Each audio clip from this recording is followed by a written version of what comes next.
La garnison de l'armée populaire de libération de Chine, stationnée à Hong Kong, a effectué la semaine dernière 3 exercices militaires dont l'ampleur était du jamais vue à Hong Kong depuis sa rétrocession à la Chine. Près de 3000 officiers et soldats ont même défilé dans la ville. Les experts pensent que cette opération avait pour but d'intimider les Hongkongais avant le 18e congrès national du parti.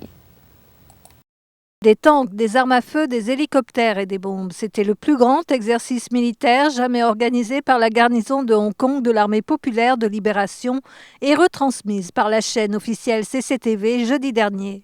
L'exercice était très intimidant. Selon les observateurs politiques, le PCC semble de nouveau essayer d'outrepasser la politique, un pays, deux systèmes. Quand le PCC doit utiliser l'armée pour assurer la stabilité à Hong Kong, cela indiquera que Hong Kong est déjà fichu sous la gouvernance du PCC. Le 1er octobre, des habitants de Hong Kong ont apporté le drapeau de la ville datant de l'ère britannique au bureau de liaison. Cet incident aurait énervé le PCC. Récemment, Lun Chun-yin, le chef exécutif de Hong Kong, et Chen Zhuer, le directeur adjoint du bureau des affaires de Hong Kong et de Macao au Conseil d'État, n'ont pas cessé de critiquer l'indépendance de Hong Kong dans une tentative de justifier la répression exercée par le PCC sur Hong Kong.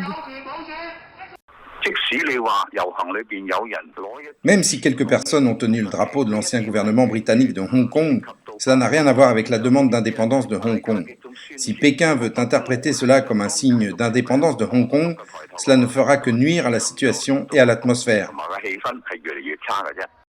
Ce n'est pas la première fois que ce drapeau apparaît dans les manifestations de Hong Kong. Il est souvent agité en signe de mécontentement envers le PCC. C'est un signe de résistance de Hong Kong envers le PCC et la réunification.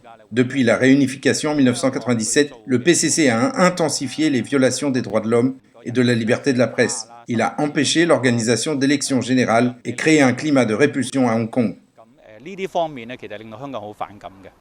Nouvelle NTD Hong Kong.